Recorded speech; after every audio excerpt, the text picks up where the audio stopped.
وأقول قال الله جل جلاله والمصطفى الهادي ولا أتأول. بسم اللہ الرحمن الرحیم. الحمدللہ رب العالمین والصلاة والسلام علی اشرف الانبیاء وسید المرسلین. اما بعد رب اشرح لی صدری ویسر لی امری واحلل عقدۃ من لسانی یفقہوا قولی ربنا زدنا علما. قرآن حکیم کے 8ویں پارے کی تفسیر کا خلاصہ پیش کیا جا رہا ہے اور ابھی سورۃ الانعام کا بقیہ حصہ، وہاں سے یہ پارہ شروع ہوتا ہے.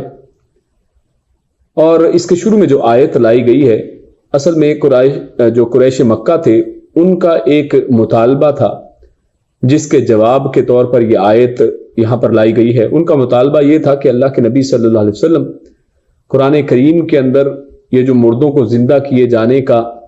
ایک دعویٰ کر رہے ہیں اس کا ثبوت پیش کیا جائے. تو انہوں نے کہا کہ ہمارے ایک جو بزرگ تھے قصی، اس کو دوبارہ زندہ کر کے اللہ کے نبی صلی اللہ علیہ وسلم اگر دکھا دیں تو پھر آپ کی تصدیق کرنے کو ہم تیار ہیں اور ہم ایمان لے آئیں گے. جس کے اوپر اللہ رب العزت نے ارشاد فرمایا، وَلَوْ أَنَّنَا نَزَّلْنَا إِلَيْهِمُ الْمَلَائِكَةَ وَكَلَّمَهُمُ الْمَوْتَى وَحَشَرْنَا عَلَيْهِمْ كُلَّ شَيْءٍ قُبُلًا مَا كَانُوا لِيُؤْمِنُوا إِلَّا أَن يَشَاءَ اللَّهُ وَلَكِنَّ أَكْثَرَهُمْ يَجْهَلُونَ، کہ اگر ہم ان پر فرشتے نازل کر دیں جو ان سے باتیں کرنے لگیں اور آج تک مرنے والی ہر چیز کو زندہ کر کے ان کے سامنے اکٹھا کر دیں، تب بھی یہ لوگ ایمان نہیں لائیں گے. تو یہاں پر اللہ رب العزت نے واضح طور پر ان کی جو ایک فرمائش تھی اس کا رد کر دیا کہ یہ ایمان والے نہیں ہیں. اور اس سے ہمیں یہ بھی پتہ چلا کہ اگر کوئی چیز فی نفس ہی اچھی ہو، جیسے قرآن کریم فی نفس ہی خیر سے بھرپور ہے، تو اس کو مزید جو ملمہ سازی کی اور مزید دلائل کی ضرورت نہیں ہوتی ہے. اور جو صحیح اور درست بات ہوا کرتی ہے وہ بڑی سادہ اور سمپل ہوتی ہے اور اس کے اندر مزید جو ہے بناؤ سنکھار کی ضرورت نہیں رہتی ہے. اور اللہ رب العزت نے ان لوگوں کو یہاں پر جاہل قرار دیا کہ جو اس طرح کی فرمائشیں کر رہے تھے. اور اس کے بعد اللہ رب العزت نے نبی اکرم صلی اللہ علیہ وسلم کو تسلی دیتے ہوئے یہ بھی فرمایا وَكَذَلِكَ جَعَلْنَا لِكُلِّ نَبِيٍّ عَدُوًّا، کہ آپ پہلے نبی نہیں ہیں کہ جن کے اس طرح سے دشمنی کی جا رہی ہے، بلکہ آپ سے پہلے بھی جتنے نبی گزرے ہیں ہر ایک کے لیے اللہ رب العزت نے کوئی نہ کوئی دشمن جو ہے اور ان کے مقابل میں جو باطل کو اللہ رب العزت نے رکھا ہے. پھر اللہ رب العزت ارشاد فرماتا ہے وَكَذَلِكَ جَعَلْنَا لِكُلِّ نَبِيٍّ عَدُوًّا الشَّيَاطِينَ الْإِنسِ وَالْجِنِّ يُوحِي بَعْضُهُمْ إِلَى بَعْضٍ زُخْرُفَ الْقَوْلِ غُرُورًا. اور اللہ رب العزت نے آیت نمبر 112 کے اندر یہ بات واضح کر دی کہ شیطان کے جو زیر اثر رہنے والے لوگ ہیں، شیطان کے جو ایجنٹ ہیں، وہ ہر نبی کے مخالف رہا کرتے ہیں. اور یہ جو شیطان ہے اور اس کے ایجنٹ ہیں، یہ اپنی یہ دھوکہ بازیوں کو بنا سوار کر اسی طرح پیش کرتے رہتے ہیں اور انبیاء کے اوپر اعتراضات جو ہے وہ کرتے ہی رہتے ہیں. مگر ایسی باتوں سے جو بے ایمان اور منکرین آخرت جو ہے صرف وہی متاثر ہوتے ہیں، ایمان والوں کو اس سے کوئی فرق نہیں پڑتا ہے. اور یہاں پر اس آیت کے اندر اللہ رب العزت نے شیاطین انس کا تذکرہ وہ پہلے فرمایا ہے اور شیاطین جن کا تذکرہ بعد میں کیا ہے، اور جس سے پتہ یہ چلتا ہے کہ شیاطین انس فساد میں شیاطین جن سے بھی بڑھ کر ہیں. اور پھر اللہ رب العزت فرماتا ہے وَلَوْ شَاءَ رَبُّكَ مَا فَعَلُوهُ فَذَرْهُمْ وَمَا يَفْتَرُونَ، کہ اللہ تعالیٰ اگر چاہتے تو یہ ایسی نازیبا حرکتیں کرتے ہی نہیں اور آپ انہیں ان کے حال پر چھوڑ کر اپنے کام میں لگے رہیں. یعنی اللہ رب العزت نے اصل میں ان کو ڈھیل دے رکھی ہے. آپ اپنا جو دعوت و تبلیغ کا اور بشیروں و نذیرہ یعنی بشارتیں دینے کا اور ڈرانے کا جو فریضہ ہے اس کو انجام دیتے جائیے. اور پھر فرمایا افغیر اللہ ابتغی حکما وهو الذی انزل الیکم الکتاب مفصلا والذین آتیناہم الکتاب یعلمون انہ منزل من ربک بالحق فلا تکونن من الممترین، کہ اللہ کے نبی صلی اللہ علیہ وسلم آپ ان سے فرما دیجئے کہ جب اللہ نے واضح کتاب نازل فرما دی تو میں فیصلہ کرنے کے لیے کسی اور کو کیوں تلاش کروں؟ جب اللہ رب العزت نے اس کتاب کو بطور حکم اور فیصل بنا دیا ہے تو اسی کتاب کے ذریعے سے جو ہے فیصلے کیے جائیں گے۔ اور اللہ رب العزت فرماتا ہے وَتَمَّتْ كَلِمَةُ رَبِّكَ صِدْقًا وَعَدْلًا لَا مُبَدِّلَ لِكَلِمَاتِهِ وَهُوَ السَّمِيعُ الْعَلِيمُ، کہ تیرے رب کی باتیں سچی اور انصاف کی آئینہ دار ہیں اور انہیں کوئی تبدیل کرنے والا نہیں ہے، اور لوگوں کی بے دلیل باتوں کو مان کر انسان گمراہ ہو سکتا ہے۔ اللہ تعالیٰ ہدایت یافتہ اور گمراہوں کو بہت اچھی طرح جانتے ہیں، اور لوگوں کی جو باتیں ہیں وہ ان کے اندر تبدیلیاں کیوں نہ ہوں، کہ دنیا کے جو قوانین ہیں وہ ہم اکثر دیکھتے ہیں کہ وہ بدلتے رہتے ہیں۔ کیونکہ ان کے اندر کسی نہ کسی قسم کا نقص ہوتا ہے، اور اس نقص کو دور کرنے کے لیے، اس عیب کی دوری کے لیے بار بار اس قانون کو بدلا جاتا ہے۔ لیکن اللہ رب العزت کے جو احکامات ہیں، اللہ رب العزت کے جو کلمات ہیں، اللہ فرماتا ہے لا مبدل لکلماتہ، کہ وہ بدلنے والے نہیں ہیں، کیونکہ یہ حق ہے اور اس کے اندر کسی قسم کا نقص نہیں ہے۔ پھر اس کے بعد اللہ رب العزت نے آیت نمبر 116 کے اندر حق کا معیار وہ بتا دیا ہے، واضح کر دیا ہے کہ حق کا معیار جو ہے اکثریت نہیں ہے، کہ اگر کسی چیز کی کثرت ہو تو وہی چیز حق ہے، بلکہ جو صریح دلائل ہیں اور اللہ کی طرف سے جو ہدایت ہے، اصل میں حق کا معیار وہ ہوا کرتی ہے۔ اللہ فرماتا ہے وَإِن تُطِعْ أَكْثَرَ مَن فِي الْأَرْضِ يُضِلُّوكَ عَن سَبِيلِ اللَّهِ، کہ اگر آپ دنیا کے اکثر لوگوں کے پیچھے چلیں تو پھر تو یہ آپ کو اللہ کے راستے سے ہی ہٹا دیں گے۔ إِن يَتَّبِعُونَ إِلَّا الظَّنَّ، اور یہ لوگ تو صرف ایک گمان کی پیروی کرتے ہیں، وَإِنْ هُمْ إِلَّا يَخْرُصُونَ، اور یہ ان کے صرف اٹکل پچو جو ہیں یہ وہی چیزیں ہیں۔ اور اللہ فرماتا ہے فَكُلُوا مِمَّا ذُكِرَ اسْمُ اللَّهِ عَلَيْهِ إِن كُنتُمْ بِآيَاتِهِ مُؤْمِنِينَ۔ تو اس کے بعد آگے چل کر مضمون تھوڑا بدلتا ہے، اور اللہ رب العزت نے حلال و حرام کے حوالے سے یہاں پر بات کی ہے اور ذبیحے کا تذکرہ کیا ہے کہ جب تم کسی چیز کو ذبح کرو تو اس کے اوپر اللہ کا نام لے لیا کرو۔ جب بھی کوئی چیز کھاؤ تو ذبح کے علاوہ بھی اگر کوئی چیز کھائی جائے تو پیارے رسول کی سنت بھی ہمارے سامنے آتی ہے کہ اللہ کے نبی صلی اللہ علیہ وسلم جب بھی کچھ کھاتے تو بسم اللہ پڑھ کر کھاتے اور دائیں ہاتھ سے کھاتے۔ تو یہ اخلاق اللہ کے نبی نے ہمیں سکھائے ہیں، اور ساتھ ہی اسی آیت کے اندر یہ بھی فرما دیا ان کنتم بآیاتہ مؤمنین، کہ اگر تم آیتوں کے اوپر ایمان لانے والے ہو تو تمہیں چاہیے کہ اللہ کے نام کے ساتھ کھایا کرو۔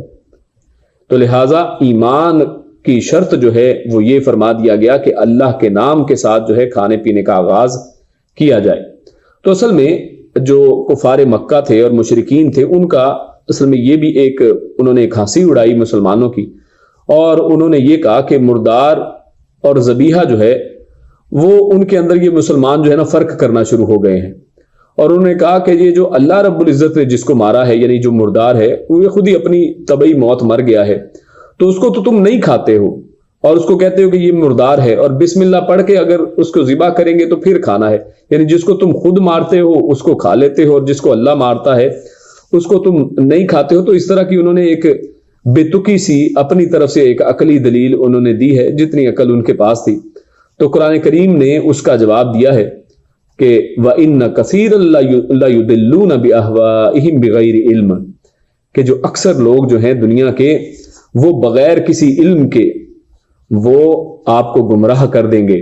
تو یہاں پر یہ بھی پتہ چلتا ہے کہ علم اصل میں کون سا ہے کہ جو انسان کو گمراہ نہیں کرتا ہے، کیونکہ آج اگر سائنسدان جو ہیں، یہ جو آج کی نئی دنیا ہے، یہ تو ہر طرح کا مردہ بھی کھا لیتی ہے، اور کسی بھی طرح سے ان کے اندر وہ ذبح کا کنسیپٹ ہی نہیں ہے، اور بس جانور کو مار دیا جاتا ہے۔ تو پتہ یہ چلتا ہے کہ جو حقیقی علم ہے یہ وہ علم ہے جو اللہ رب العزت عطا کرنے والے ہیں، ورنہ اکثر لوگ تو جو ہیں بغیر کسی سند کے، بغیر کسی علم کے وہ لوگوں کو گمراہ ہی کر رہے ہیں، اور اس علم کو اللہ رب العزت نے کوئی علم نہیں قرار دیا ہے، کہا ہے کہ بغیر علم، یہ بغیر کسی علم کے لوگ جو ہیں لوگوں کو گمراہ کر رہے ہیں۔ تو اصل میں شیطان کے ایجنٹ جو ہیں وہ معلوم ہے آپ سب کو کہ اسی طرح کی کٹ حجتیاں جو ہیں وہ کرتے ہی رہتے ہیں، اس طرح کے اعتراضات اچھالتے ہی رہتے ہیں، اور اللہ تعالیٰ نے حلال و حرام کو خود سے بڑی تفصیل کے ساتھ، وضاحت کے ساتھ بیان کر دیا ہے۔ اور اسی دوران اللہ رب العزت نے یہ حلال و حرام کی آیتوں کے اندر ہی فرمایا وَذَرُوا ظَاهِرَ الْإِثْمِ وَبَاطِنَهُ، کہ اللہ رب العزت نے کہا کہ صرف یہ جو ظاہری حلال و حرام جو ہے اور گناہ جو ہیں صرف ان سے آپ نے نہیں بچنا ہے، بلکہ باطنی طور پر بھی جو حرام چیزیں ہیں ان سے بھی بچا جائے، جیسے جھوٹ ہے اور غیبت ہے۔ اور غیبت کے بارے میں تو اللہ کے نبی صلی اللہ علیہ وسلم نے اور قرآن کریم میں اللہ رب العزت نے ارشاد فرمایا ہے کہ غیبت کرنا، کسی بھائی کی عیب جوئی کرنا اس کی پیٹھ کے پیچھے، یہ اسی طرح ہے کہ جیسے کوئی اپنے مردہ بھائی کا گوشت کھاتا ہے۔ تو یہ اس طرح کی جو حرام چیز ہے اس سے بھی اسی طرح بچنا ہے جو باطنی ہے، جس طرح سے ظاہر سے بچا جاتا ہے۔ اور اللہ رب العزت آگے فرماتے ہیں وَلَا تَأْكُلُوا مِمَّا لَمْ يُذْكَرِ اسْمُ اللَّهِ عَلَيْهِ وَإِنَّهُ لَفِسْقٌ، کہ بے شک جس کے اوپر اللہ کا نام نہیں لیا گیا ہے اس کو آپ نہ کھائیے، اور یہ اصل میں ایک فسق، یہ ایک گناہ والی چیز ہے، یہ نافرمانی والا عمل ہے۔ وَإِنَّ الشَّيَاطِينَ لَيُوحُونَ إِلَىٰ أَوْلِيَائِهِمْ، اور یہاں پر یہ پتہ چلتا ہے کہ شیطان جو ہیں وہ بھی اپنے جو ایجنٹ ہیں، اپنے ماننے والوں کی طرف وحی کرتے ہیں۔ اور اسی بارے میں سورۃ الناس میں اللہ نے فرمایا کہ یہ ان کے دلوں کے اندر جو ہے وسوسے ڈال دیتے ہیں۔ کیوں؟ لِيُجَادِلُوكُمْ، تاکہ وہ تم سے جھگڑے کریں، اسی طرح کے اعتراضات جو ہیں وہ اٹھاتے رہیں۔ وَإِنْ أَطَعْتُمُوهُمْ إِنَّكُمْ لَمُشْرِكُونَ، تو اللہ رب العزت فرماتے ہیں کہ اگر تم ان کی اطاعت کرو گے، اگر آپ لوگ بھی ان کی اطاعت کرنا شروع ہو جائیں گے، ان کافروں کی بات مانیں گے، تو بے شک آپ بھی مشرکوں کے زمرے میں آئیں گے۔ پھر اللہ رب العزت کا جو کلمات ہیں وہ بدلنے والے نہیں ہیں، اللہ کے اصول سب کے لیے ایک جیسے ہیں۔ اور آگے اللہ فرماتا ہے أَوَمَنْ كَانَ مَيْتًا فَأَحْيَيْنَاهُ وَجَعَلْنَا لَهُ نُورًا يَمْشِي بِهِ فِي النَّاسِ كَمَنْ مَثَلُهُ فِي الظُّلُمَاتِ لَيْسَ بِخَارِجٍ مِّنْهَا، کہ جس طرح مردہ اور زندہ برابر نہیں ہو سکتے ہیں، اسی طرح کفر کے اندھیروں میں بھٹکنے والے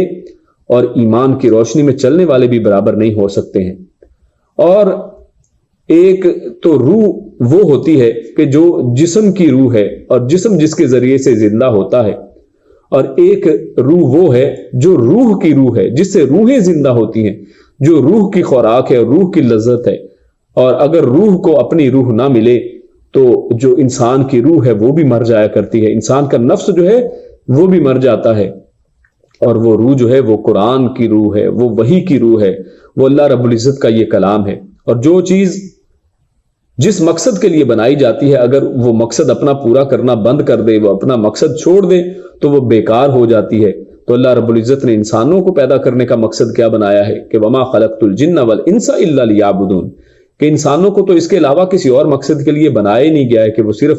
اللہ کی عبادت کریں۔ تو جس طرح اگر کوئی درخت جو ہے وہ پھل دینا چھوڑ دے تو اس درخت کو کاٹ کر جلا لیا جاتا ہے، اگر کوئی بکری جو ہے وہ دودھ دینا چھوڑ دے، وہ بچے دینا چھوڑ دے، تو اس بکری کو حلال کر کے کھا لیا جاتا ہے۔ تو جب وہ بیکار ہو گئی تو اب وہ کسی کام کی نہیں رہی۔ تو اسی طرح سے جب انسان اپنا مقصد کھو دے، اپنا اصل کام ختم کر دے، اپنے اصل کام کو بھول جائے، تو وہ کسی جوگا نہیں رہتا ہے۔ آگے اللہ فرماتا ہے وَإِذَا جَاءَتْهُمْ آيَةٌ قَالُوا لَن نُؤْمِنَ حَتَّى نُؤْتَى مِثْلَ مَا أُوتِيَ رُسُلُ اللَّهِ اللَّهُ أَعْلَمُ حَيْثُ يَجْعَلُ رِسَالَتَهُ۔ تو یہاں پر انہوں نے کفار نے ایک اور اعتراض کیا، اور اللہ فرماتا ہے کہ جب ان کو کوئی بات سنائی جاتی تو وہ کہتے ہیں کہ ہم تو اس وقت تک اس کو نہیں مانتے کہ اللہ رب العزت جو ہے ہم پر اسی طرح کی وحی اگر نازل نہیں کر دیتا، یعنی اللہ رب العزت انہی نبی اکرم صلی اللہ علیہ وسلم پر ہی وحی کیوں نازل کرتا ہے، جیسی ان پر وحی کی جا رہی ہے ہم پر بھی اگر نازل کی جائے تو پھر ہم مانیں گے۔ لیکن اللہ فرماتا ہے کہ یہ اللہ کا فضل ہے، یہ اللہ کا اختیار ہے، اللہ جس پر چاہے وحی اتارے، اور مجرموں کو ان کے جرائم کی وجہ سے اللہ ذلت اور رسوائی اور عذاب کا سامنا جو ہے وہ کرواتا ہے۔ اللہ فرماتا ہے فَمَن يُرِدِ اللَّهُ أَن يَهْدِيَهُ يَشْرَحْ صَدْرَهُ لِلْإِسْلَامِ وَمَن يُرِدْ أَن يُضِلَّهُ يَجْعَلْ صَدْرَهُ ضَيِّقًا حَرَجًا كَأَنَّمَا يَصْعَدُ فِي السَّمَاءِ، کہ جسے اللہ تعالی ہدایت دینا چاہیں اس کا سینہ اسلام کے لیے کھول دیتے ہیں، اور جس کی گمراہی کا فیصلہ اللہ رب العزت کر لے تو اس کا سینہ تنگ کر دیتے ہیں جیسے کوئی شخص بلندی پر چڑھ رہا ہو۔ تو یہاں پر دو باتیں ہیں، ایک تو یہ مستدرک الصحیحین میں ہے کہ ابن مسعود رضی اللہ تعالیٰ عنہ فرماتے ہیں کہ اللہ کے رسول صلی اللہ علیہ وسلم نے یہ آیت تلاوت فرمائی اور فرمایا کہ جب قرآن کا نور سینے میں داخل ہوتا ہے تو سینہ کشادہ ہوتا ہے، یعنی یہ ہے اصل میں یشرح صدرہ للاسلام، کہ سینہ کشادہ کر دیا جاتا ہے۔ جب صحابہ نے یہ بات سنی تو انہوں نے کہا کہ ہم کس طرح سے یہ پہچانیں گے، اس کی علامت اور نشانی کیا ہے کہ انسان کے سینے کے اندر نور داخل ہو گیا ہے؟ پیارے رسول صلی اللہ علیہ وسلم نے اس کی نشانی بیان فرمائی ہے۔ اللہ کے نبی صلی اللہ علیہ وسلم ارشاد فرمایا انہوں نے کہ دار الغرور جو ہے، یعنی دھوکے والا یہ جو دنیا ہے، اس گھر سے وہ دور ہوتا چلا جائے، اور دار الخلود یعنی ہمیشگی کا گھر یعنی آخرت جو ہے اور جنت جو ہے اس کی طرف اگر مائل ہوتا چلا جاتا ہے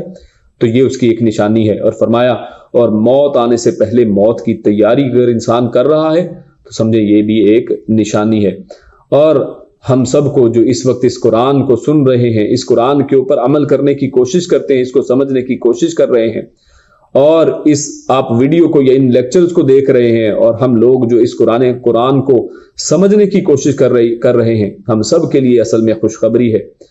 کہ یہ وہ وقت ہے کہ جب لوگ شیاطین کے چنگل میں، شیاطین کے نرغے میں پھنسے ہوئے ہیں، اور اللہ تعالیٰ نے ہمیں اور آپ کو اس قرآن کو سمجھنے اور قرآن کی اس مجلس کے لیے چن لیا ہے۔ اور پھر اسی آیت میں دوسرا جو نقطہ ہے وہ ایک سائنسی نقطہ ہے کہ اللہ رب العزت نے اس آیت میں یہ بیان فرمایا ہے کہ جب انسان بلندی کے اوپر چڑھتا ہے تو اس کا سینہ تنگ ہوتا ہے،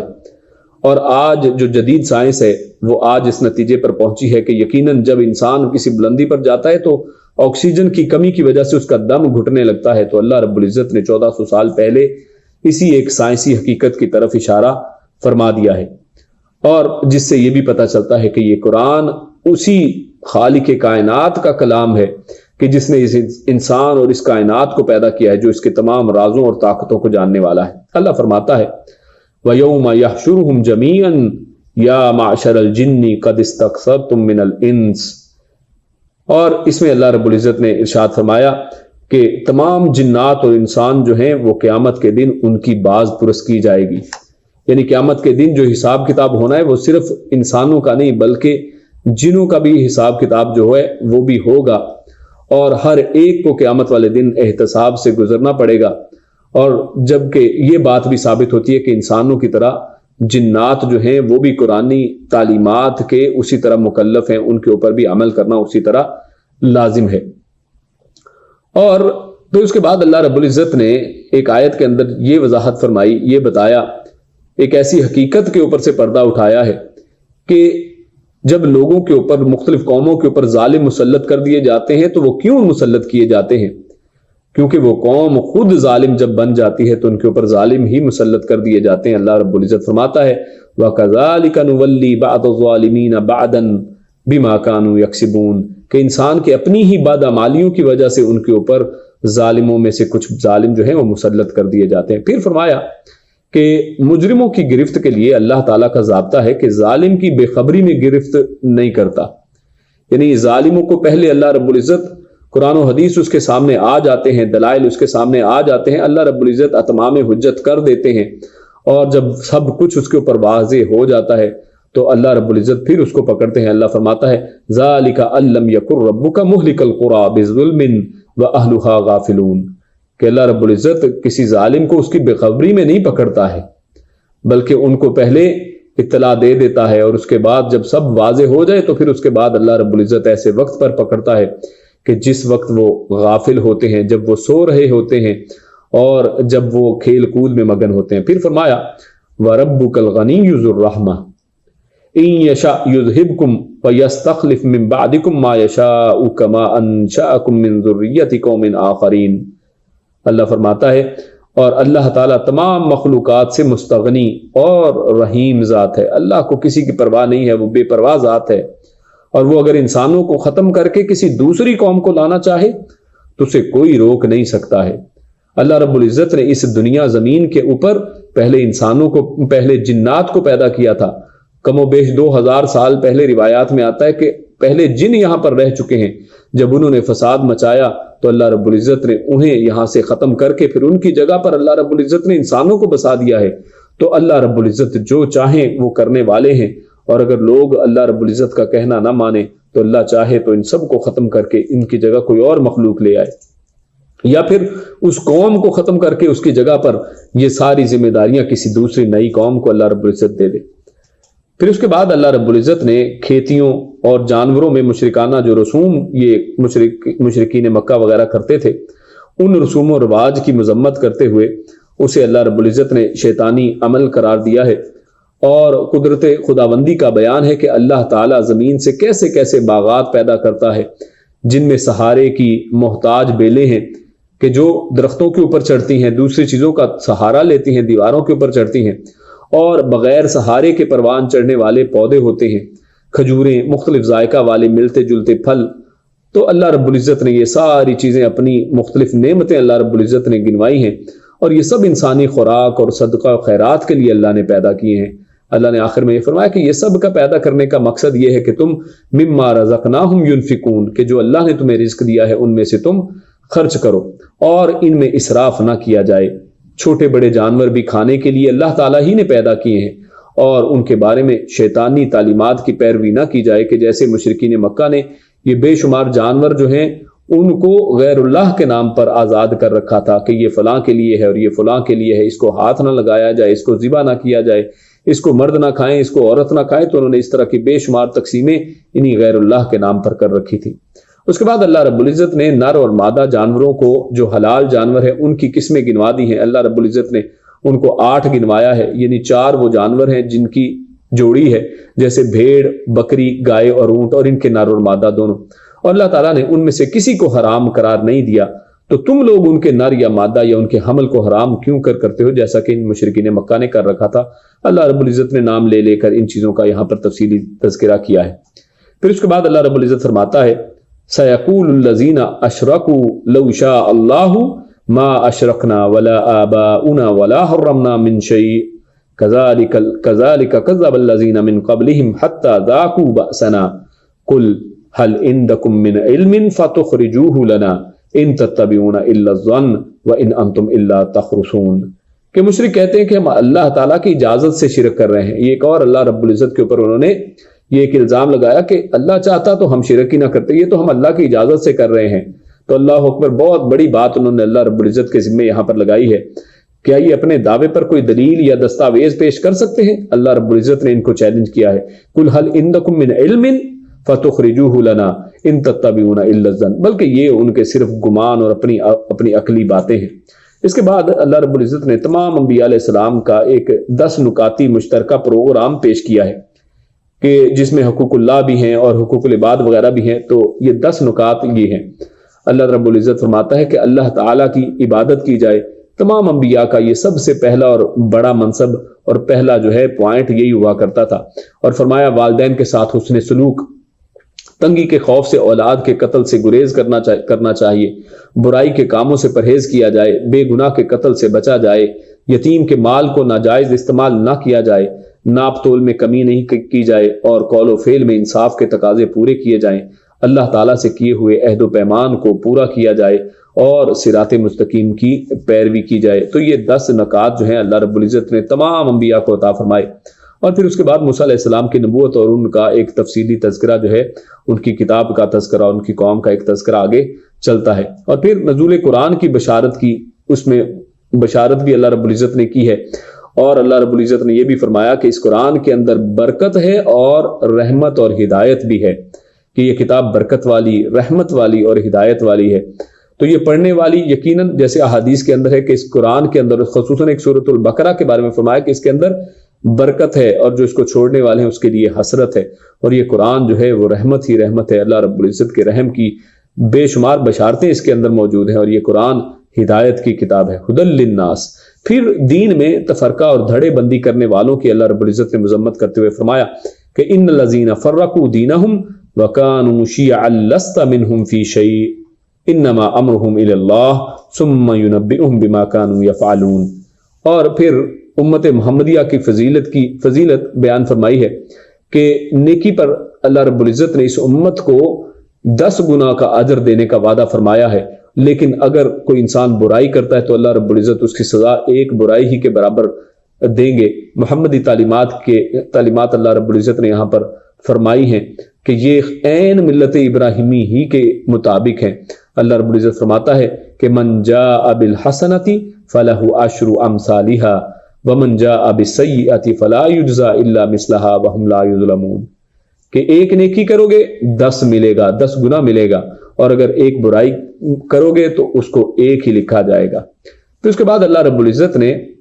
ایک بڑی ہی عظیم آیت یہاں پر نازل فرمائی ہے۔ اللہ رب العزت ارشاد فرماتے ہیں کہ پوری زندگی کا احاطہ اور اسلام کی ایک روح اصل میں اللہ رب العزت نے اس میں بیان فرما دی ہے۔ اللہ فرماتا ہے قل، آپ فرما دیجئے اے میرے حبیب، ان صلاتی و نسکی و محیای و مماتی للہ رب العالمین، کہ بے شک میری نماز، میری قربانی، میرا جینا اور میرا مرنا اللہ رب العالمین، اللہ رب العزت کے لیے ہے جو عالمین کا رب ہے۔ تو آج اگر ہم دیکھیں تو یہاں پر کس چیز کا حکم دیا جا رہا ہے کہ میری نماز، میری قربانی اور میرا جینا اور میرا مرنا، ہر چیز جو ہے اللہ رب العزت کے لیے ہے۔ لیکن آج ہم اپنے معاشرے کا حال دیکھیں تو کوئی کسی چیز پر مر رہا ہے، کوئی دولت کے اوپر مر رہا ہے، کوئی شہرت کے اوپر مر رہا ہے، کوئی کسی عورت کے اوپر مر رہا ہے۔ تو اس طرح سے پوری دنیا جو ہے وہ کسی نہ کسی چیز کے اوپر اس دنیا کو حاصل کرنے کے لیے مری جا رہی ہے۔ لیکن اللہ رب العزت فرما رہا ہے کہ تو میرے لیے مر کے دیکھ، وَنُسُكِي وَمَحْيَايَ وَمَمَاتِي، کہ تمہاری زندگی جو ہے وہ بھی میرے لیے ہونی چاہیے، اور تمہاری موت جو ہے، مرنا جو ہے وہ بھی میرے لیے ہونا چاہیے، کہ جو عالمین کا رب ہے۔ پتہ چلا کہ صرف نماز اور روزہ اسلام نہیں ہے۔ اس سے یہ بھی ہمیں بڑی واضح بات آتی ہے کہ بعض لوگ صرف نماز اور روزے کو اسلام سمجھتے ہیں کہ اچھا نماز پڑھ لی،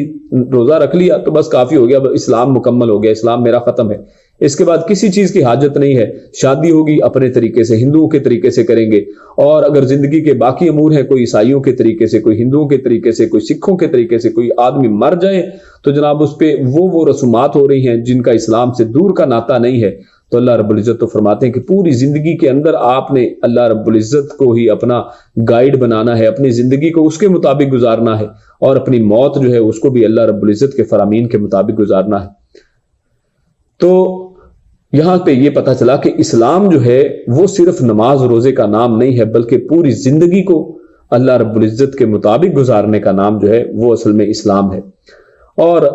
اس حوالے سے ہمارے سامنے صحابہ کرام کو اگر ہم ان کی زندگیوں کو دیکھیں تو پتہ چلتا ہے کہ صحابہ بڑے ہی ہوشیار تھے، بڑے ہوشیار لوگ تھے۔ انہوں نے ان احکامات کو جب پڑھا ہے تو ان کے اوپر عمل کیا ہے، انہیں سمجھ آ گئی کہ ہماری زندگی اور موت اللہ کے لیے اگر ہو گئی تو اللہ رب العزت ہمیں وہ نعمتیں عطا فرمانے والے ہیں جس کے بارے میں اللہ خود فرماتا ہے رضی اللہ عنہم ورضوا عنہ، کہ اللہ رب العزت ان سے راضی ہو گیا اور اللہ رب العزت کی نعمتیں پا کر وہ ان سے راضی ہو جائیں گے۔ اور اس کے بعد اللہ رب العزت نے ایک واضح ضابطہ بیان فرمایا ہے کہ جو کرے گا وہی بھرے گا، کہ انسان جو عمل کرتا ہے اصل میں وہی اس کے سامنے آتے ہیں۔ اور اس صورت کا آخر ہوتا ہے اور جس میں اللہ رب العزت نے امتحان کے نقطۂ نظر سے انسانوں میں مختلف مراتب اور فرق جو رکھے ہیں ان کا ذکر کیا ہے، اور زمین کی خلافت کا استحقاق اور اللہ تعالیٰ کے سریع العقاب ہونے کی اللہ رب العزت نے دھمکی بھی دی ہے، اور اللہ رب العزت نے اس کے ساتھ ساتھ آخر جو کی ہے وہ ایک خوشخبری کے ساتھ کہ اللہ رب العزت غفور الرحیم بھی ہے۔ جس طرح اللہ رب العزت سریع العقاب ہے، پکڑ میں بڑا جلد اور بڑی جلدی پکڑتا ہے، تو اسی طرح اللہ رب العزت بہت زیادہ مغفرت کرنے والا بھی ہے، لہٰذا اس سے مغفرت طلب کرنی چاہیے اور اس کے رحم کی امید رکھنی چاہیے۔ اس کے بعد سورۃ الاعراف شروع ہوتی ہے۔ یہ ایک طویل مکی سورت ہے جو تقریباً 1.25 پارے کے اوپر پھیلی ہوئی ہے۔ یہ جو اعراف ہے اصل میں یہ لفظ، یہ جنت اور جہنم کے درمیان میں ایک چبوترا یا ایک دیوار، اونچی جگہ کا نام ہے کہ جس پر وہ لوگ اصل میں عارضی طور پر رہیں گے کہ جن کی نیکیاں اور برائیاں ان کا پلڑا برابر ہوگا، 50-50۔ اور جبکہ 2 گروہ جو ہیں ان کا فیصلہ ہو جائے گا، جنتی اپنے زیادہ نیکیوں کی وجہ سے جنت میں چلے جائیں گے، اور جو دوزخی جو ہیں جہنمی وہ اپنی زیادہ برائیوں کی وجہ سے جہنم کے اندر جا چکے ہوں گے۔ تو اعراف کا تذکرہ اس صورت میں اللہ رب العزت نے ہی خاص طور پر کیا ہے، اور اس کے علاوہ اس کا تذکرہ کہیں اور نہیں ملتا، اسی لیے اس صورت کا نام اعراف رکھا گیا ہے۔ تو اس صورت کے اندر جیسے سورۃ الانعام پیچھے گزر گئی تو اس کے اندر اللہ رب العزت نے توحید جو ہے اس کا ایک مرکزی مضمون تھا، تو یہ جو سورۃ الاعراف ہے اس کا مرکزی مضمون جو ہے وہ رسالت ہمارے سامنے آتا ہے، اور اس کے علاوہ اس کے اندر جنت اور جہنم وغیرہ کا بھی اور قیامت کے دن کا ایک تفصیلی ذکر بھی موجود ہے۔ اور اس صورت کی ابتدا میں قرآن کریم کی حقانیت اور ایک انوکھے انداز میں اللہ رب العزت نے اس کو بیان فرمایا۔ اللہ فرماتا ہے کہ بسم اللہ الرحمن الرحیم، الف لام میم صاد، کتاب انزل الیک فلا یکن فی صدرک حرج منہ لتنذر بہ وذکریٰ للمؤمنین، کہ جس میں ایک طرف اس آیت کے اندر نبی اکرم صلی اللہ علیہ وسلم کی اللہ رب العزت نے ہمت افزائی فرمائی ہے، تو دوسری طرف اللہ رب العزت نے آپ صلی اللہ علیہ وسلم کو یہ بھی تسلی دی ہے کہ یہ وحی الہی کے جو منکر لوگ ہیں، قرآن کریم کے جو منکر ہیں، ان کا انجام جو ہے یہ ہے کہ اگر مشرکین مکہ آپ پر نازل شدہ قرآن کریم کا انکار کرتے ہیں تو آپ ان سے دل برداشتہ نہ ہوں۔ ان سب لوگوں کو جو اللہ رب العزت جو ہے وہ ان کا انجام بہت ہی برا کرنے والا ہے۔ آپ کو ان کے بارے میں فکر نہیں کرنی چاہیے، آپ اپنا کام کریں، آپ ان کو حق کی دعوت دیں۔ پھر فرمایا اتبعوا ما انزل الیکم من ربکم ولا تتبعوا من دونہ اولیاء قلیلا ما تذکرون۔ پھر اس کے بعد اللہ رب العزت نے انسانوں سے مخاطبت کی ہے اور انسانوں کو یہ دعوت دی ہے کہ تمہیں چاہیے کہ تم اتباع کرو جو اللہ کے نبی صلی اللہ علیہ وسلم کے اوپر نازل کیا گیا ہے، جو تم سب پر نازل کیا گیا۔ اور کیا ہم پر کیا نازل ہوا ہے؟ ہم پر دو چیزیں نازل کی گئی ہیں، انزل الیکم، ہماری طرف دو چیزیں نازل کی گئی ہیں، ایک اللہ کا قرآن اور دوسرا نبی اکرم صلی اللہ علیہ وسلم کا فرمان۔ اور اللہ کے نبی نے خود بھی فرمایا ہے کہ مجھ پر قرآن اور اسی جیسی اس کے ساتھ ایک دوسری چیز نازل کی گئی ہے جس کو ہم حدیث اور سنت کے نام سے جانتے ہیں۔ اور فرمایا وَلَا تَتَّبِعُوا مِن دُونِهِ أَوْلِيَاءَ، اور ان کو چھوڑ کر، ان کے علاوہ، یعنی ایک طرف قرآن و حدیث تمہیں دے دیے گئے ہیں، ان کو چھوڑ کر اس کے مقابلے میں، اور ان کو چھوڑ کر اولیاء کی اتباع نہ کرو۔ جو آج کل ہم اگر دیکھیں تو ہمارے معاشرے کے اندر تو صرف اولیاء کی اتباع کی جاتی ہے کہ فلاں نے یہ فرمایا، ان کے بزرگوں کے قصے، اور بزرگ نے یہ فرمایا، بزرگ یہ کہہ گئے، ان کی حکایات، ان کے قصے کہانیاں، اور ہمارے جمعے کے خطبوں میں اور ہر جگہ پر جہاں پر کوئی بات چیت ہوگی، مجلس محفل لگے گی، وہاں پر صرف اولیاء کے تذکرے کیے جاتے ہیں، جبکہ اللہ فرماتے ہیں وَلَا تَتَّبِعُوا مِن دُونِهِ أَوْلِيَاءَ، اولیاء کی تم اتباع نہ کرو، قَلِيلًا مَا تَذَكَّرُونَ۔ اور یہاں پر یہ اصل میں ان اولیاء کی بات کی جا رہی ہے کہ جو صرف دنیا کی طرف بلانے والے ہیں، جو صرف اپنے قصے کہانیوں کے اندر اور شیطان کے ایجنٹ ہیں۔ یقیناً جو اللہ کے ولی ہیں، جو اللہ کے اولیاء ہیں، وہ ہیں کہ جو اپنی طرف نہیں بلاتے ہیں، جن کا ہم پچھلے پاروں کے اندر پڑھ آئے ہیں کہ وہ اپنی طرف بلانے والے نہیں ہیں بلکہ وہ اللہ کی طرف بلاتے ہیں۔ لیکن یہ جو بد قسم کے باطل اولیاء ہیں، یہ اپنی طرف لوگوں کو بلاتے ہیں۔ لیکن اللہ نے فرمایا قلیلا ما تذکرون، کہ تھوڑے ہی لوگ ہیں کہ جو اس نصیحت کو قبول کرتے ہیں۔ پھر اس کے بعد انسان کے اس خالق خدا تعالیٰ نے، اللہ رب العزت نے اپنی نگاہ میں اس انسان کی قدر و منزلت کا ذکر اللہ رب العزت نے فرمایا ہے، اور حضرت آدم علیہ السلام کا ایک تفصیلی واقعہ جو ہے وہ اللہ رب العزت نے یہاں پر فرمایا ہے، اور اس کی طرف اشارہ کرنے کے لیے انسانیت کے جد امجد آدم علیہ السلام کو مسجود ملائکہ بنا کر اعزاز و اکرام کے ساتھ اس کے اصلی گھر جنت میں اللہ نے بھیج دیا۔ تو یہ اللہ رب العزت نے اس کی منزلت، مقام، مرتبہ فرمایا کہ یہ اصل میں انسان کا اصل مقام و مرتبہ ہے۔ اور انسان اس مرتبے سے کب نیچے اترتا ہے؟ کہ جب وہ شیطان کے بہکاوے میں پھسل جاتا ہے، جیسا کہ یہی ہوا کہ اس شیطان نے ہمارے والدین کو دونوں کو، اما حوا اور آدم علیہ السلام کو، دونوں کو پھسلا دیا اور اپنے جو ہے بہکاوے میں ڈال دیا۔ تو اللہ رب العزت نے ان دونوں کو اس جنت سے وہاں سے نکال دیا۔ تو یہاں پر جب سجدے کی بات آتی ہے کہ سب فرشتوں کو اللہ رب العزت سجدے کا حکم دیتے ہیں کہ آدم علیہ السلام کو سجدہ کیا جائے، تو شیطان یہاں پر دلیل دیتا ہے اور سجدہ نہیں کرتا ہے۔ وہ کہتا ہے خلقتنی من نار وخلقتہ من طین، کہ مجھے آگ سے پیدا کیا گیا اور اس کو مٹی سے پیدا کیا گیا ہے، اور یہ اپنی ایک دلیل پیش کرتا ہے، اور جو اس کی دلیل اللہ رب العزت رد کرتے ہیں۔ اور اس سے یہ ہمیں پتہ چلتا ہے کہ صرف دلیل کا ہونا کافی نہیں ہے کہ انسان کہے کہ جناب ہمارے پاس بھی دلیل ہے۔ صرف دلیل ہونی ضروری نہیں ہے، بلکہ دلیل کے ساتھ اس دلیل کا قرآن و سنت کے مطابق ہونا، اللہ کے فرمان اور نبی کے فرمان کے مطابق ہونا ضروری ہے۔ اللہ رب العزت جس آدم کو فضیلت عطا فرما رہے ہیں، اللہ تو کہہ رہے ہیں کہ یہ آدم فضیلت والا ہے، تم اس کو سجدہ کرو، لیکن انسان اپنی عقل کے گھوڑے دوڑائے اور انسان اپنی طرح طرح کی اس کے اندر منطق تلاش کرے، تو میرے بھائیو یہ الہاد کا راستہ ہے۔ اور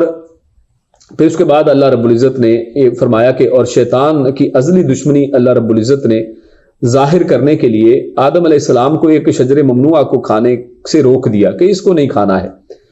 اور یہ ایک امتحان تھا، اور اس امتحان کے نتیجے میں ایک مسلسل جد و جہد جو ہے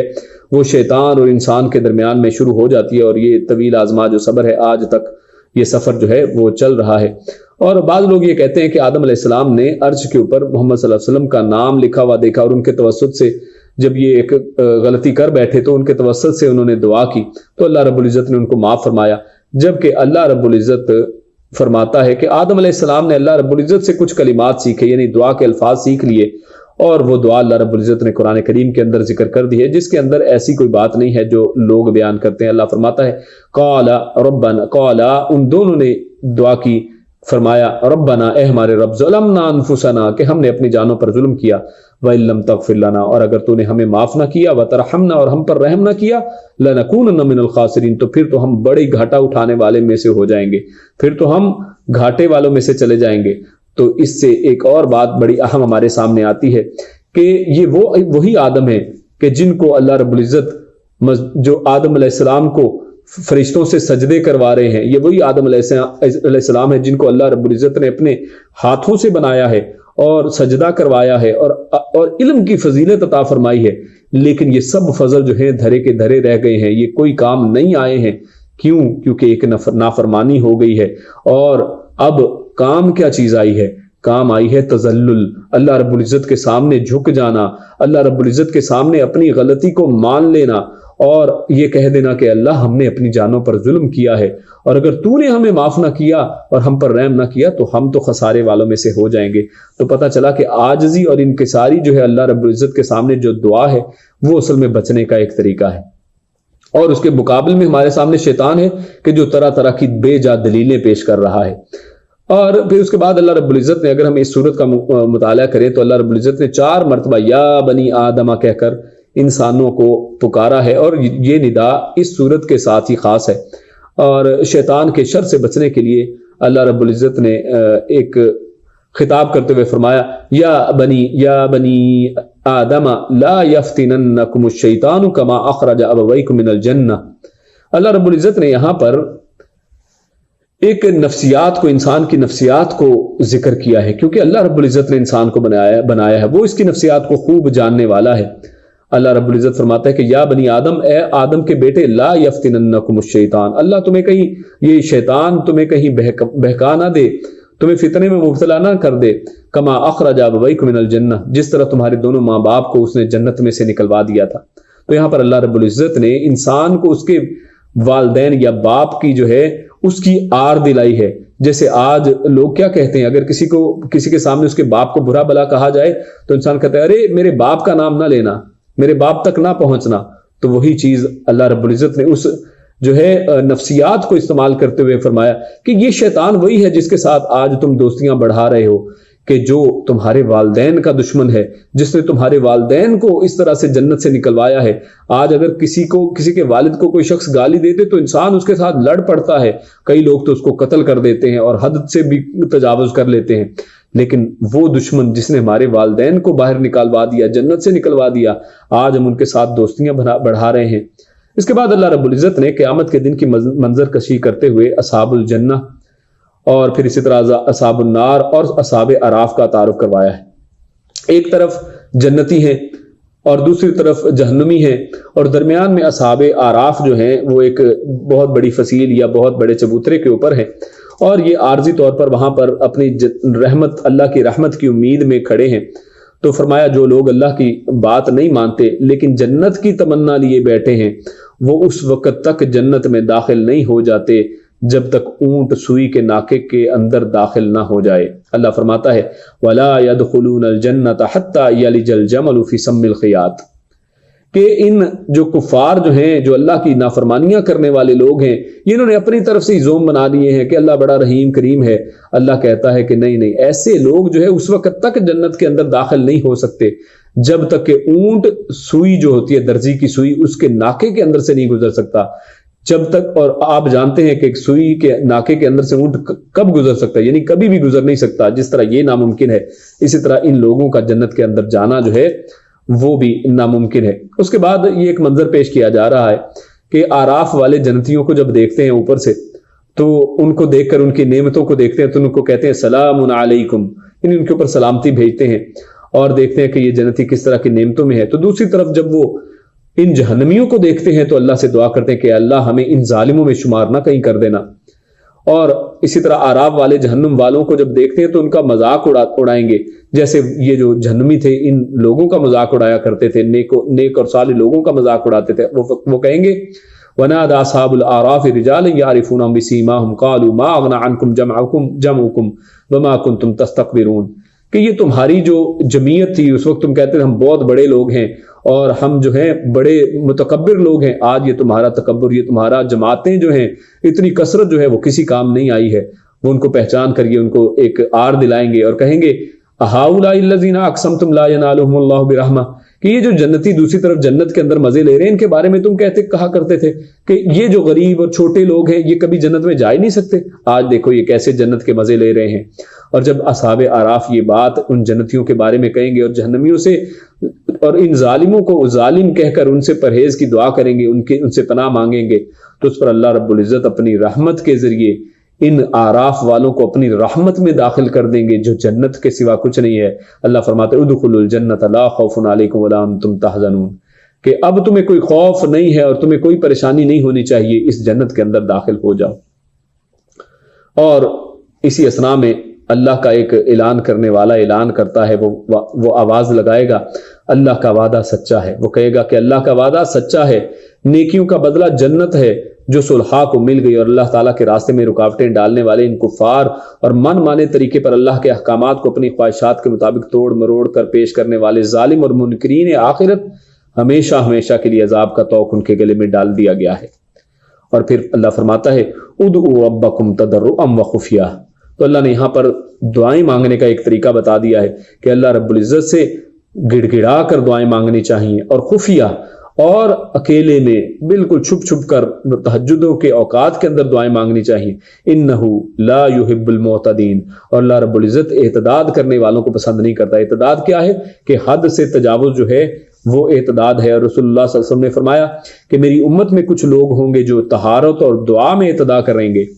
یعنی طہارت کے اندر پانی کو اتنا زیادہ ضائع کریں گے، اتنا بہائیں گے، اور اسی طرح دعا کے اندر بے جا قسم کی لمبی چوڑی دعائیں جو ہیں، اور جیسے ایک صحابی کا ایک بیٹا تھا وہ اس طرح سے دعا کر رہا تھا کہ یا اللہ مجھے جنت کے اندر وہ دائیں گلی کے اندر سفید رنگ کا محل دینا۔ تو یعنی اس طرح کی جو دعائیں ہیں وہ اعتدا ہیں۔ ہمیں چاہیے کہ اللہ رب العزت سے جنت الفردوس مانگیں، جس کو جنت الفردوس مل گئی اس کو ہر چیز اللہ رب العزت کی مل گئی، یہ ایک بہت بڑی نعمت ہے، اور اللہ رب العزت کا دیدار جس کو جنت میں مل گیا اس کو ہر چیز مل گئی۔ اس کے بعد آسمان و زمین کے پیدا کرنے، دن رات کے آنے جانے، ہواؤں کے چلنے، بارش کے برسنے، درختوں اور پودوں کے زمین سے نکلنے،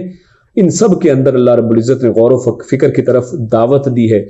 اور اس کے بعد اللہ رب العزت نے انبیاء علیہ السلام کا طویل تذکرہ شروع کر دیا، پہلے یہ تعارف کروا کر کہ یہ انعامات تم پر کیے گئے ہیں، اور پچھلے انبیاء کے ساتھ لوگوں نے یہ سلوک کیا، اور انبیاء کی دعوت کیا تھی۔ نوح علیہ السلام سے شروع کیا جاتا ہے کہ نوح علیہ السلام نے اپنی قوم کو توحید کی دعوت دی ہے، لیکن قوم نے گمراہ کہہ کر ان کا مذاق اڑایا، ان کی رسالت کا انکار کیا، تو اللہ رب العزت نے اوپر نیچے سے ان کے اوپر پانی کا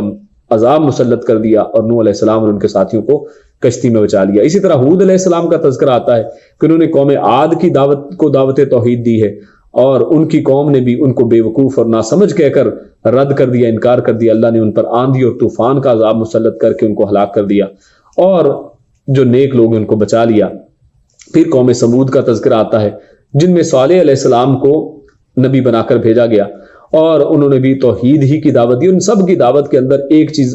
کامن ہمیں ملتی ہے جو اللہ رب العزت نے فرمائی، وہ کہا کہ ابلغکم رسالات ربی، کہ میں تم کو اپنے پروردگار کے پیغام پہنچاتا ہوں، یعنی میں اپنی طرف سے کوئی بات نہیں کر رہا۔ اور رسالہ جو ہے عربی کے اندر خط کو کہتے ہیں کہ یہ تو اللہ رب العزت کا خط ہے، تم اس کو پڑھتے کیوں نہیں؟ میں تو اللہ کا خط تمہیں دینے آیا ہوں، اس خط کو کھولو، اس کو سمجھو۔ آج امت مسلمہ میں بھی کتنے ہی لوگ ہیں جنہوں نے آج تک اس خط کو کھولا نہیں ہے، اگر کھولا ہے تو عربی زبان کے اندر اس کو پڑھتے ہیں، جس کو سمجھ ہی نہیں آتی ہے تو میرے بھائی اس کو سمجھنے کی تو کوشش کریں، اس کا ترجمہ ہی پڑھ لیں، اور اگر توفیق ہو تو علماء کے ساتھ رابطہ کیا جائے اور ان کے معنی اور مفہوم کو سمجھا جائے، اور اس کے اصل خط کے جو متن کو سمجھنے کی کوشش کی جائے۔ تو یہ کامن ایک جو اللہ رب العزت نے ان تمام انبیاء کے ذریعے سے یہ ایک پیغام دیا۔ پھر اس کے بعد اونٹنی کا معجزہ جو ہے ان لوگوں نے مانگا کہ ہمیں اونٹنی جو ہے معجزے کے طور پر لائی جائے۔ وہ جب آ گئی اور وہ حاملہ بھی ہو گئی، بچے کو بھی جن لیا، لیکن انہوں نے اس کے اوپر کفر یہ کیا کہ اس اونٹنی کو بھی قتل کر دیا اور اس کی پونچھیں کاٹ دی۔ تو اللہ رب العزت نے فرمایا کہ یہ شخص جس نے اس کو کاٹا تھا وہ اشد الناس ہے، سب سے برا شخص یہ تھا کہ اللہ کی ایک آیت کو، اللہ کے ایک معجزے کے ساتھ اس نے یہ حال کیا ہے۔ پھر اس کو اللہ رب العزت نے پوری قوم کو اس کے اوپر زلزلہ زبردست قسم کا آیا، اور سب کو اللہ رب العزت نے ختم کر کے رکھ دیا۔ تو اس سے یہ بھی پتہ چلتا ہے کہ جو قوم اپنے ناصحین جو ہیں، جو ان کو نصیحت کرنے والے، ان سے نفرت کرتی ہے، تو اللہ رب العزت کا عذاب جو ہے اس کا مطلب ہے کہ قریب ہی ہے۔ تو اس لیے ہمیں چاہیے کہ اپنے ناصحین کے ساتھ محبت کریں، ان کے ساتھ نفرت نہ کریں اور ان کو اپنے سے دور نہ کریں، کیونکہ ناصحین سے نفرت کرنے والی قوم کے ساتھ اچھا ہونے والا نہیں ہے۔ پھر قوم لوط اور ان کی بے راروی کا اللہ رب العزت نے تذکرہ کیا ہے کہ کس طرح وہ ایک بڑے گندے قسم کے کام کے اور ایک گھناؤنے قسم کے جرم کے اندر، بدفعلی کے اندر وہ پڑ گئے، اور انہوں نے نبی کا مذاق اڑایا ہے اور کہتے ہیں انہم اناس یتطہرون، یعنی اپنی ایک بےہودہ چیز کے مقابلے میں وہ کہتے ہیں کہ یہ بڑے نیک اور پاک باز لوگ بنے پھرتے ہیں، یعنی اپنے آپ کو گندا مانتے ہیں اور ان کو پاک باز مانتے ہیں، اور لیکن طنزیہ انداز میں کہتے ہیں کہ یہ بڑے پاک باز بنے پھرتے ہیں۔ آج بھی لوگوں کو یہی کہا جاتا ہے کہ جناب یہ بڑے مولوی بنے پھرتے ہیں، یہ بڑے علامہ بنے پھرتے ہیں، جناب بڑی دین کی 4 کتابیں کیا پڑھ لی، اب دین کی باتیں کرتے رہتے ہیں، ہمیں درس ہی دیتے رہتے ہیں۔ تو میرے بھائیوں، یہ قوم نے بھی، ان کی قوم نے بھی اپنے صالحین کے ساتھ یہی بات کی، اور انہوں نے کہا کہ ہم تمہیں اپنے ملک سے نکال دیں گے۔ تو اللہ رب العزت نے ان لوگوں کے اوپر پتھروں کی بارش کر کے انہیں تباہ و برباد کر دیا۔ پھر اس کے بعد قوم مدین کا تذکرہ ہے کہ جہاں پر شعیب علیہ السلام کی قوم ہے، اور شعیب علیہ السلام نے بھی توحید کی دعوت دی ہے، اور اس کے ساتھ ساتھ ان کی قوم کے اندر ایک جو اخلاقی تھی وہ یہ کہ وہ لوگ جو ہے تجارت کے اندر بددیانتی کرتے تھے، کم تولتے تھے، جب لیتے تو زیادہ لے لیتے، لیکن جب دیتے تو اس میں کم تولتے تھے۔ تو اللہ رب العزت نے ان کو بھی تلقین فرمائی کہ تم اس بات سے باز آ جاؤ، لیکن یہ لوگ بھی بگڑ گئے اور حضرت شعیب علیہ السلام کے مخالفت پر اتر آئے۔ تو انہوں نے فرمایا کہ میری قوم تمہارے 2 گروہ بن چکے ہیں، یعنی اب تم حق اور باطل اب واضح ہو چکا ہے، کچھ مومن بن گئے ہیں اور اب کچھ کافر بن گئے ہیں۔ یہ نہیں، آخری آیت کے اندر اللہ رب شعیب علیہ السلام کا قول پیش کرتے ہیں کہ اب 2 گروہ واضح ہو گئے ہیں، ایک یہ سائیڈ ہے، ایک وہ سائیڈ ہے، ایک ایمان والا، دوسرا کفر والا گروہ ہے، اور اب اللہ رب العزت ہی ہمارے درمیان میں جو ہے عنقریب فیصلہ کرنے والے ہیں، اور اللہ رب العزت جو ہیں وہ عنقریب حق والوں کے لیے وہ واضح اس فیصلے کو کر دینے والے ہیں۔ اور اسی پر یہ پارہ جو ہے ختم ہوتا ہے۔ اللہ رب العزت ہمیں نیک عمل اور اچھی سمجھ کی توفیق عطا فرمائے۔ السلام علیکم ورحمۃ اللہ وبرکاتہ۔